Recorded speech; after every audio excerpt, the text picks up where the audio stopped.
जैन बच्चों, और पिछली बार हमने क्लास 11th का जो चैप्टर 2 है, पृथ्वी की उत्पत्ति एवं विकास, उसको हमने पार्ट 1 तक छोड़ दिया था। आज उसके आगे बढ़ेंगे, ये पार्ट 2 है। लास्ट टाइम हमने पढ़ा था कि जो बिग बैंग सिद्धांत था वो क्या है, पृथ्वी का सॉरी तारों का निर्माण कैसे हुआ, और बाकी चीजें हमने पढ़ी थी निहारिका वगैरह के बारे में। आज हम पढ़ेंगे उसके थोड़ा सा आगे ग्रहों के निर्माण से, कि ग्रहों का निर्माण कैसे हुआ। देखिए, जितने भी ग्रह है यानी प्लेनेट है, जितने भी प्लेनेट्स है, इन सभी का जो निर्माण है यानी सभी की जो फॉर्मेशन है, वो एक अलग पैटर्न पे हुई है। ठीक उसी तरह से जिस तरीके से तारों का यानी स्टार्स का जैसे निर्माण हुआ है तारों का, ठीक है, उसी तरीके से ग्रहों का भी निर्माण हुआ है। हुआ क्या था, शुरुआत में मैंने आपको बताया था निहारिका के बारे में। निहारिका, ठीक है, निहारिका है जिसको इंग्लिश में नेब्यूला भी कहते हैं, मैंने आपको इस बारे में बताया था। निहारिका क्या होता है कि हाइड्रोजन और प्लस हीलियम, इन दोनों का गैस से बनते हैं निहारिका। ठीक है, यही दो होते हैं निहारिका के बादल या नेब्यूला। ठीक है, ये नेब्यूला क्या करते हैं कि जिस तरीके से तारों बनाते हैं, तारे कैसे बनाते हैं, वो जब धीरे धीरे सेंट्रल में वो इकट्ठा होने लगते हैं तो उससे क्रोड बनता है। क्रोड के बाद क्या होता है, बाद में एक तारे का निर्माण हो जाता है। ठीक इस तरीके से क्या होता है कि जो ग्रहों का निर्माण होता है, शुरू में जो निहारिका होता है वो धीरे धीरे बिल्कुल सेंटर में इकट्ठा होने लगता है गुरुत्वाकर्षण की वजह से। किसकी वजह से? गुरुत्वाकर्षण की वजह से। ठीक है, गुरुत्वाकर्षण, इनकी वजह से क्या होता है, शुरुआत में क्रोड का निर्माण होता है। धीरे धीरे क्या होता है कि जब क्रोड बन जाता है पूरा, क्रोड यानी इंग्लिश में से कोर भी कहते हैं, यानी पूरे एक तारे या ग्रह का जो सेंट्रल पॉइंट होता है वो बनता है। उसके बाद क्या होता है कि इसके चारों तरफ जो बादल होते हैं वो थोड़े थोड़े मतलब पास, गुरुत्वाकर्षण के कारण पास पास आते आते वो ऐसे पत्थरों में कन्वर्ट हो जाते हैं, यानी पत्थरों में बदल जाते हैं। और धीरे धीरे क्या करते हैं कि ये जो छोटे छोटे पत्थर होते हैं ये इस क्रोड को ढकना शुरू करते हैं चारों तरफ से। छोटे छोटे क्या करते हैं, क्रोड को ढकना शुरू करते हैं। और धीरे धीरे जो क्रोड का जो ऊपरी हिस्सा है वो एक चट्टान से धीरे धीरे ढकना शुरू हो जाता है। ऑफकोर्स जब ये सब कुछ हो रहा होता है तब भी जो चट्टान होते हैं वो पिघले होते हैं। पिघले मतलब लिक्विड अवस्था में होते हैं, जैसे मैग्मा होता है ना, ज्वालामुखी से निकलता है, ठीक वैसा ही होता है। इसके बाद क्या होता है, ये जो बचे कुछ जो ये थे क्या कहते हैं, जो गैस थे, ये आपस में जुड़ जाते हैं, जुड़ के एक बड़े पत्थरों का निर्माण करते हैं। बड़े बड़े पत्थर हो जाते हैं आपस में, बचे कुछ जो होते हैं वो आपस में जुड़ जाते हैं और एक बड़े पत्थर का निर्माण करते हैं। इन्हें कहा जाता है ग्रहाणु। ग्रहाणु। और ये ग्रहाणु क्या करते हैं, वापिस आपस में मिलते हैं और मिलने के बाद बन जाते हैं ग्रह। तो शुरुआत में ग्रह 3 स्टेप में बनते हैं, मैंने बताया। पहला होता है वो वहां पे क्रोड का निर्माण होता है, पहला क्रोड बनेंगे उसके बिल्कुल बीचों बीच। दूसरा बनेगा जो क्रोड को ढकने वाला, यानी क्रोड को जो ढकते हैं यानी कवर करते हैं, कवर करने वाले जो छोटे छोटे जो पार्टिकल्स होते हैं वो क्रोड को ढक देते हैं। पहले मान लीजिए क्रोड है, फिर क्रोड को चारों तरफ से ढकने लग गए छोटे छोटे पार्टिकल्स। ठीक है, और तीसरी अवस्था में जो बचे कुचे जो पार्टिकल्स है यानी बचे कुचे जो ग्रहाणु है यानी पत्थर के टुकड़े, वो चारों तरफ से इस पूरे क्रोड को ढक देते हैं और इस तरीके से पूरे ग्रह का निर्माण हो जाता है। तो ग्रह का निर्माण तीन ही अवस्था में होता है।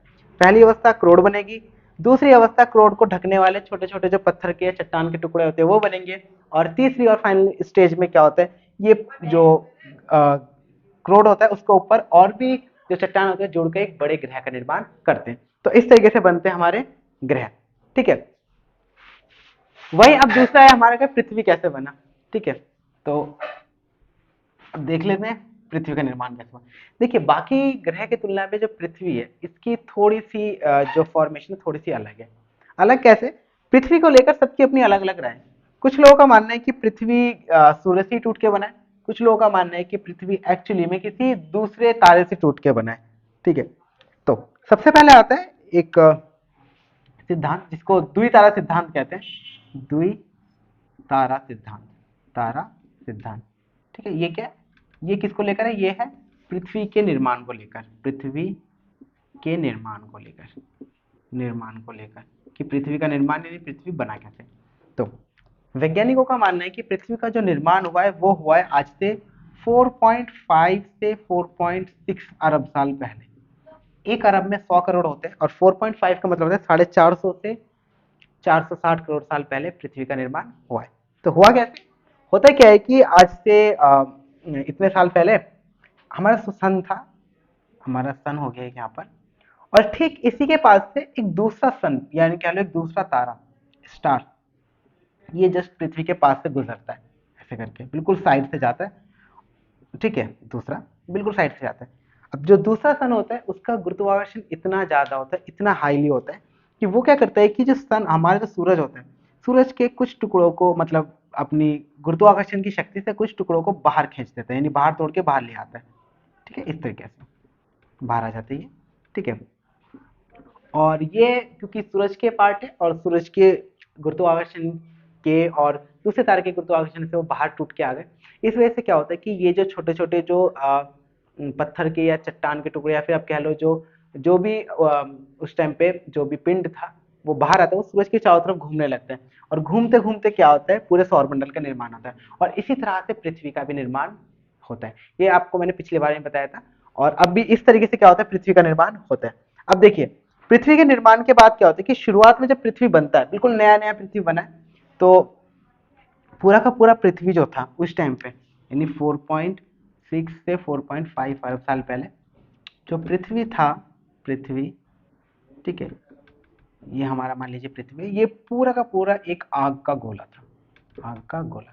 क्योंकि ये बना किससे, बना तो सूरज से ही है, सूरज गर्म है, ठंडा थोड़ी है। तो ये पृथ्वी में हर चीज क्या थी, बिल्कुल एक तरल अवस्था में थी, मतलब जैसा लावा होता है, पूरी पृथ्वी ऐसी थी। ठीक है, पृथ्वी के ऊपर ना तो कोई वायुमंडल था, ना ही कुछ भी नहीं था, ना ही तो अब तक पृथ्वी का चंद्रमा था। धीरे धीरे क्या होता है कि पृथ्वी जब घूमने लगती है तो हर वो चीज जो गर्म होती है एक न एक दिन वो ठंडे भी होते हैं, तो धीरे धीरे क्या होता है, पृथ्वी ठंडा होना शुरू हो जाती है। इसी दौरान क्या होता है, आज से 4.44 अरब साल पहले, इतने साल पहले क्या होता है, जैसे मंगल ग्रह यानी मार्स, मार्स ग्रह से 2 से 3 गुना बड़ा एक ग्रह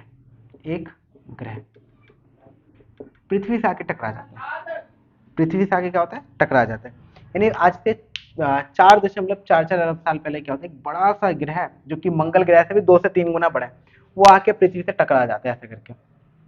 ठीक है, और टकराने के बाद क्या होता है, पृथ्वी का कुछ हिस्सा टूट के बाहर आ जाता है, और इस टकराव को कहा जाता है, ये जो टकराट हुआ यानी जो कोलिजन हुआ, इसको कहा जाता है द बिग स्प्लिट। ठीक है, इसे कहते हैं द बिग स्प्लिट। इस टकराने के बाद क्या होता है कि पृथ्वी का भी कुछ हिस्सा टूटकर बाहर आ जाता है, और आने के बाद क्या होता है, वो पृथ्वी के चारों तरफ, मान लो ये पृथ्वी है और वो जब टकरा टूट गया तो चारों तरफ टूट के बाहर आ जाते हैं, और धीरे धीरे क्या होता है, जो टूटे हुए भाग है ये आपस में जुड़ जाते हैं, जुड़ने के बाद एक बड़ा सा आ, एक मान लीजिए पिंड, पिंड मतलब मान लीजिए एक बड़े से चट्टान का रूप धारण कर लेते हैं, और आगे जाके यही बनता है हमारा चांद, यही बनता है आगे जाके हमारा चांद, चांद या हमारा मून। ठीक है, यानी अगर कभी क्वेश्चन पूछे द बिग स्प्लिट क्या है या फिर चंद्रमा का निर्माण कैसे हुआ, तो बहुत सीधा सा आंसर है कि आज से 4.44 अरब साल पहले पृथ्वी से सॉरी मार्स से 2 से 3 गुना एक बड़ा सा जो ग्रह होता है, ये चट्टान होता है, ये उल्का पिंड जो भी मान लो, वो आके पृथ्वी से टकराता है, और टकराने के बाद क्या होता है कि पृथ्वी पृथ्वी का कुछ हिस्सा टूट के बाहर आ जाता है, और आने के बाद वो हिस्सा पृथ्वी के चारों तरफ घूमने लगता है, और घूमते घूमते इस तरीके से चंद्रमा का निर्माण हो जाता है। अब देखिए, आप बताओ ये कहाँ से टूटा, ये असल में पृथ्वी में एक जगह का नाम है प्रशांत महासागर, प्रशांत महासागर है, वहां पे एक जगह का नाम है मारियाना, मारियाना, मारियाना गर्त, गर्त यानी गड्ढा। ठीक है, जो लगभग लगभग 13 किलोमीटर गहरा गड्ढा है। तो ऐसा माना जाता है कि जो ये टकराहट है ये उसी प्रशांत महासागर में उसी जगह से हुई है जहां पर आज मारियाना गर्त है, गर्त मतलब गड्ढा है। तो आज भी आपको वो गड्ढा मिल जाएगा, और वो लगभग 13 किलोमीटर गहरा है, उसी का ही हिस्सा टूट के बाहर आ गया था। ठीक है, तो इस तरीके से क्या हुआ, चंद्रमा का निर्माण हुआ, और पृथ्वी का भी निर्माण वैसे ही हुआ जैसे कि द्वितारा सिद्धांत में मैंने बताया था।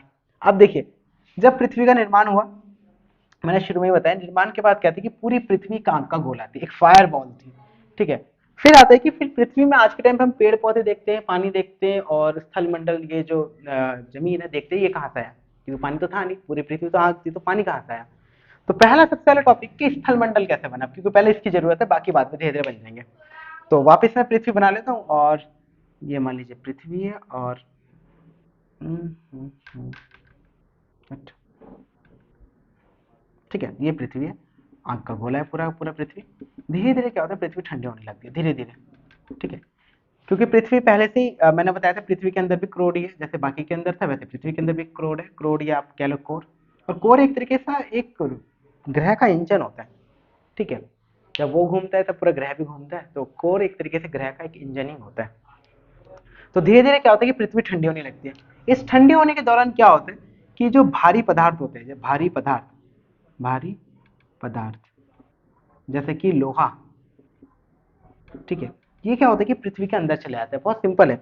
आप एक पानी के ऊपर आप एक ठंडा सॉरी एक हल्का पदार्थ रखिए और एक भारी, मान लीजिए एक आप लोहे का एक छोटा सा कीली रख दीजिए और एक लकड़ी का एक बड़ा सा एक वो रख दीजिए, हल्का सा कोई एक कोई भी लकड़ी का कोई भी चीज। तो आप देखेंगे जो भारी चीज है यानी जो कील है वो नीचे चले जाएगा पानी के। ठीक इसी तरीके से जो लोहा था यानी जो आयरन था वो पृथ्वी के नीचे चले गया, और जो हल्के पदार्थ थे, हल्के हल्के पदार्थ जो भी थे वो पृथ्वी के बाहर आ गए। बाहर मतलब पृथ्वी की सतह पर आ गए, ठीक है, इस तरफ। ठीक है, जैसे सिलिकॉन हो गया, सिलिकॉन और मैग्नीशियम, मैग्नीशियम, ठीक है। ऐसे हल्के पदार्थ ऊपर आ गए और बाहरी पदार्थ नीचे चले गए। इसे ही कहा जाता है विभेदन। क्या कहते हैं? विभेदन। ठीक है, यानी हल्के ऊपर और भारी नीचे। धीरे धीरे क्या होता है कि पृथ्वी का ऊपरी सतह धीरे धीरे क्या होता है ठंडा होने लगता है। पृथ्वी का जो ऊपरी सतह वो धीरे धीरे क्या होने लगता है ठंडा, ठीक है। और ये पूरा हिस्सा क्या हो जाता है ठंडा हो जाता है, और ठंडा होने के बाद ये हो जाता है ठोस, ठोस हो जाता है। और जिसपे आज हम लोग रहते हैं यही इसी मतलब परत, जो परत है या जो ये लेयर है इसका निर्माण होता है। पृथ्वी अंदर से असल में ना 3 लेयर में बटी हुई है पृथ्वी। पृथ्वी का अगर अंदर से आप देखोगे तो पृथ्वी अंदर से 3 लेयर में बटी है। पहली वाली जो सबसे ऊपरी वाली लेयर है जिसमें हम लोग रहते हैं इसे कहते हैं क्रस्ट, कहते हैं क्रस्ट, या हिंदी में कहा तो भूपरपटी, भूपरपटी, ठीक है। दूसरी जो लेयर होती है जब जहाँ पे भूपरपटी खत्म होती है वो होती है मेंटल, ठीक है। मेंटल को तो मेंटल ही कहते हैं, और ये वो वाला नहीं है, ठीक है, ये पृथ्वी के अंदर वाला मेंटल है। इसमें मुख्य तौर पर मैग्मा मिलेंगे आपको, मैग्मा जो ज्वालामुखी के अंदर से निकलता है ना वो मिलेंगे। और तीसरे स्टेज पे जो होता है वो होता है क्रोड, क्रोड कह लो या कोर कह लो, कोर, ठीक है। कोर भी 2 भागों में बटा होता है, वो अगले चैप्टर में, ठीक है। और ये जो कोर है ना, ये कोर ही बना हुआ है किससे? लोहा से। लोहा और निकल, ये 2 चीज से बना हुआ है, लोहा और निकल, ये 2 चीज ही कोर को बनाते हैं। क्योंकि मैंने बताया था शुरुआत में जो भारी पदार्थ है वो नीचे चले गए थे और उन्होंने जगह क्या करा कि कोर को चारों तरफ से कवर कर लिया, ठीक है। और जो हल्के पदार्थ है वो धीरे धीरे ऊपर आने लग गए। अब पृथ्वी का जो स्थल मंडल है वो धीरे धीरे ठंडा हुआ, ठंडा होने का थोड़ा ठोस हो गया। अब भी पृथ्वी में ना तो पानी था, और जब पानी नहीं था तो जीवन भी नहीं था, और वायुमंडल भी नहीं था। अगले स्टेज में वायुमंडल बनेंगे, ठीक है। अब वायुमंडल कैसे बनेंगे देखिए, अब पृथ्वी हो गया पूरा ठंडा, और अब चाहिए हमें वायुमंडल। तो मैं पृथ्वी को बना लेता हूँ, और इसमें अभी केवल और केवल हमारा जो ऊपरी परत है वही बना है और कुछ नहीं बना। आपको पता है वायुमंडल जो है हमारी पृथ्वी में अलग अलग है। जैसे यहाँ पे वायु में क्या है, ऑक्सीजन भी है, कार्बन डाइऑक्साइड भी है, नाइट्रोजन भी है, ठीक है। और क्या कहते हैं, और कौन से आर्गन हो गए, ठीक है। ये सब गैसेस आज के टाइम पे हमारे पृथ्वी पे है, ठीक है। अब ये सब आए कहाँ से? देखिए, जब पृथ्वी आग का गोला थी ये तो आना पॉसिबल नहीं था। तो ये धीरे धीरे कैसे है, सबसे पहले पृथ्वी, यहाँ पे सन बना लेता हूँ मैं एक सन, ठीक है। शुरुआत में पृथ्वी के जो ऊपरी लेयर है ये वाली पूरी हिस्सा, यहाँ पे 2 ही गैस थे, एक था हाइड्रोजन क्योंकि इससे ही तो बने थे, और एक था हीलियम। ये 2 चीज थे, हाइड्रोजन और हीलियम। होता क्या है कि सन जो होता है, सन के यहाँ भी एक तरीके का एक तूफान चलता है, तूफान कह लो या विंड कह लो, एक तरीके की हवा चलती है। ये हवा आज भी चलती है, इतनी तेज थी कि इसने क्या करा कि सूरज की जो पृथ्वी की जो ऊपरी भाग है, ठीक है, जहाँ पे ये हाइड्रोजन हीलियम गैस थे, इनको क्या करा इसने, ठीक है, इस तरीके से ये अपने साथ उड़ा के लेके चले गए। अपने साथ क्या हो गए, उड़ा के लेके चले गए। यानी इन हवाओं ने क्या करा कि हाइड्रोजन हीलियम को अपने साथ उड़ा के लेके चले गई।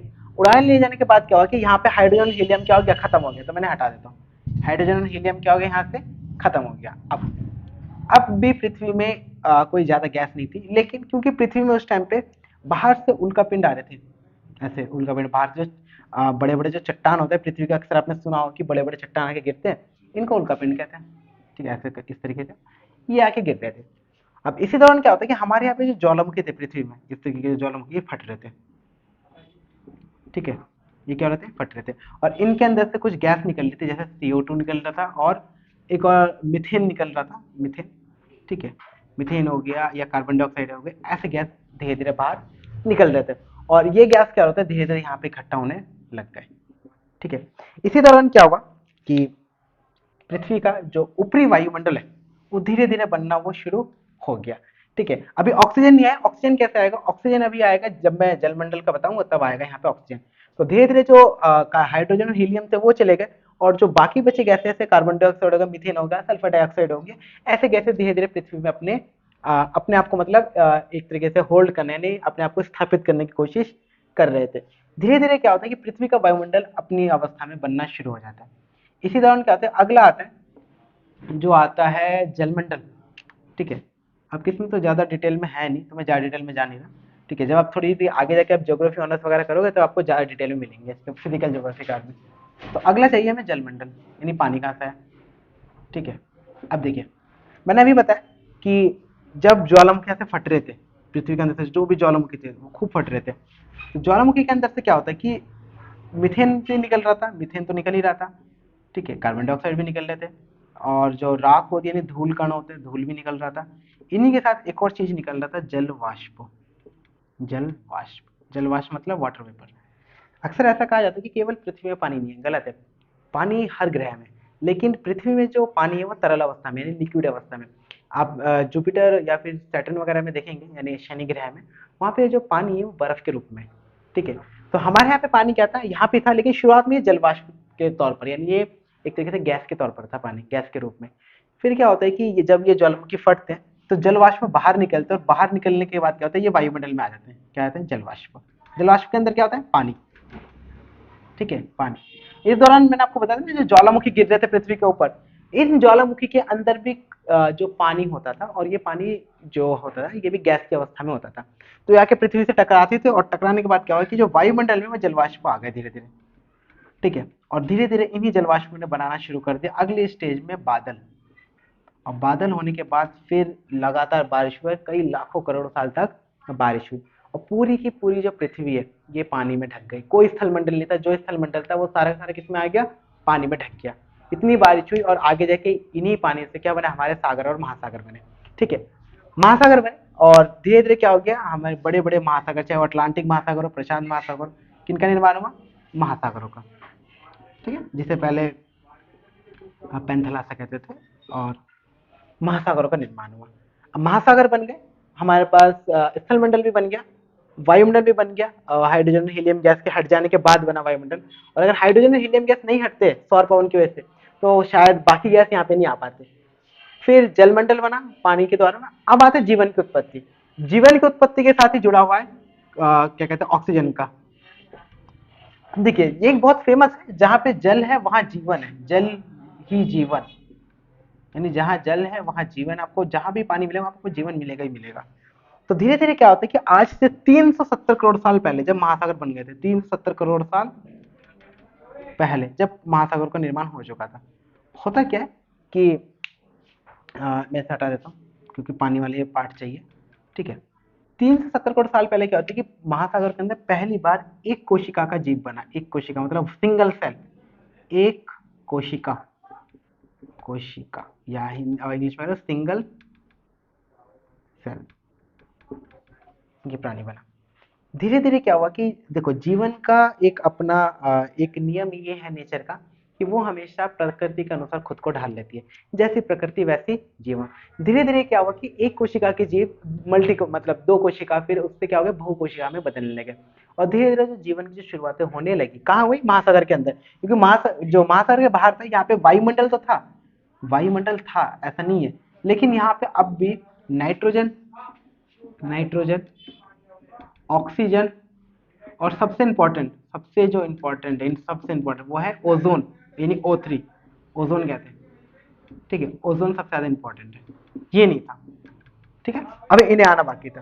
तो धीरे धीरे क्या होती है, जो एक कोशिका के जो जीव होते हैं ये धीरे धीरे क्या करते हैं कि इनके अंदर एक ऐसी क्षमता बन जाती है कि ये प्रकाश संश्लेषण कर सकते हैं। क्या कर सकते हैं, प्रकाश संश्लेषण, यानी फोटोसिंथेसिस, संश्लेषण। अच्छा ये क्या होता है, आपने अक्सर शिक्षा में पढ़ा होगा कि प्रकाश संश्लेषण का मतलब होता है कि जो पौधे होते हैं वो सूरज की किरणों का इस्तेमाल करके और कार्बन डाइऑक्साइड का इस्तेमाल करके अपने लिए खाना बनाते हैं, और बदले में ऑक्सीजन को देते हैं हमें। तो इन पौधों के अंदर ऐसी क्षमता डेवलप हो गई थी जिससे कि ये प्रकाश संश्लेषण कर पाए। और इस तरीके से क्या हुआ कि इन पौधों के अंदर ऐसी क्षमता आ गई कि ये लोग ऑक्सीजन को प्रोड्यूस करने लगे, ऑक्सीजन को बनाने लगे। और धीरे धीरे क्या हुआ कि ये ऑक्सीजन समुद्र के अंदर आ गया धीरे धीरे। ठीक है, क्या आ गया? ऑक्सीजन। ठीक है, अब ऐसा नहीं कि वायुमंडल में ऑक्सीजन नहीं था, लेकिन बहुत कम, इतना कम कि सांस नहीं लिया जाए। और ये जो ऑक्सीजन था वो धीरे धीरे समुद्र से बाहर निकलने लग गया, और धीरे धीरे हमारे पूरी पृथ्वी में जो ऑक्सीजन है वो आना शुरू हो गया। ठीक है, और जब ऑक्सीजन आना शुरू हो गया तो ऑक्सीजन की हमारी प्रॉब्लम खत्म हो गई। और इसी दौरान ओजोन, ओजोन की क्या लेयर होती है? देखिए, पृथ्वी के ऊपर, पृथ्वी के ऊपर लगभग 10 से 50 किलोमीटर के बीच में एक वायुमंडल की एक लेयर पाई जाती है। ठीक है, इसे ओजोन कहा जाता है। इसे क्या कहते हैं? ओजोन या O3। अच्छा, ओजोन की जरूरत क्यों है? देखिए, ये देखिए, यहाँ पे सन है। सन से क्या होता है कि आज भी वो जो मैं आपको बता रहा था, वो जो पवनें होती है, जो सौर पवन कहते हैं हम, सोलर विंड, वो चलती है। ओजोन की लेयर क्या करती है? उन सोलर विंड को, और साथ में सूरज से जो हानिकारक यूवी रेज आते हैं, यूवी यानी अल्ट्रावायलेट या परावैंगनी, इन्हें फिल्टर कर देती है। यानी जो यूवी रेज होते हैं, यानी अल्ट्रावायलेट जो किरणें होती है, उन्हें पृथ्वी में आने नहीं देती, उन्हें एक तरीके से फिल्टर कर देती है। अगर ओजोन की लेयर नहीं होती तो ये यूवी रेज सीधा हमारे हमारे ऊपर आती है, और आने के बाद क्या होता है? हमारे स्किन को कैंसर हो जाता है। मतलब जितने भी जीव है वो सब मर जाते हैं सिर्फ यूवी रेज की वजह से। तो ओजोन की लेयर क्या करती है? इसको फिल्टर करती है। लेकिन बड़ा थोड़ा दुख होता है कहते हुए कि धीरे धीरे इंसान ने इतना पॉल्यूशन, इतना ग्लोबल वार्मिंग कर दी कि ओजोन की लेयर धीरे धीरे मतलब नष्ट हो रही है। और सबसे पहले देखा गया अंटार्कटिका में। तो खैर वो बात अलग है। तो धीरे धीरे क्या होता है कि ओजोन की लेयर बनती है और ऑक्सीजन आता है, और धीरे धीरे जो इंसान मतलब जो इंसान बोल रहा हूँ, अभी तो इंसान शुरू भी नहीं हुआ, जो जीव होते हैं वो धीरे धीरे क्या होता है कि महासागर से बाहर निकलकर पहली बार ऊपर की तरफ आना शुरू कर देता है। तो इस तरीके से पूरा पृथ्वी, जो शुरू में एक आग का गोला था, स्टेज में एक आग का गोला था, ठीक है, एक फायर बॉल लिख देता हूँ मैं, एक फायर बॉल था, वो धीरे धीरे क्या बन जाता है? आज जैसा, यानी प्रेजेंट डे जैसा। ठीक है, कैसे बना? तो शुरुआत में ग्रहों की तरह पृथ्वी का भी निर्माण होता है। ठीक है, निर्माण होने के बाद क्या होता है कि स्थल मंडल जो है, स्थल मंडल का विकास होता है। कैसे होता है? भारी पदार्थ नीचे ले आते हैं, हल्के ऊपर आ जाते हैं। और मैंने बताया हर वो चीज जो गर्म होती है कभी ना कभी ठंडी होती है, और ठंडी होकर ठोस हो जाती है। फिर वायुमंडल बना। वायुमंडल कैसे बना? वही ज्वालामुखी से जो गैसें निकल रही थी। इसके अलावा क्या हुआ कि सौर पवन के द्वारा जो हाइड्रोजन हीलियम के लेके चले गए वो अपने साथ। फिर आता है जलमंडल। कैसे बना? तो बारिश के द्वारा मैंने बताया कि बादल बने, मीथेन गैस है और बारिश हो गई। फिर जहाँ पे पानी है वहां पे जीवन होना बिल्कुल स्वाभाविक है। तो वहां से क्या होता है? जीवन की शुरुआत होती है, और इसी दौरान ऑक्सीजन बन जाता है। तो ये था आपके चैप्टर का लास्ट टॉपिक, जहाँ पे हमने पढ़ा कि किस तरीके से पृथ्वी आखिरकार बन गया, और बिग फ्लैट क्या होता है, ये सब चीजें। ठीक है, तब तक के लिए धन्यवाद, और फिर मिलेंगे एक नए चैप्टर के साथ। तब तक अपने और अपने परिवार का ख्याल रखें। जय हिंद।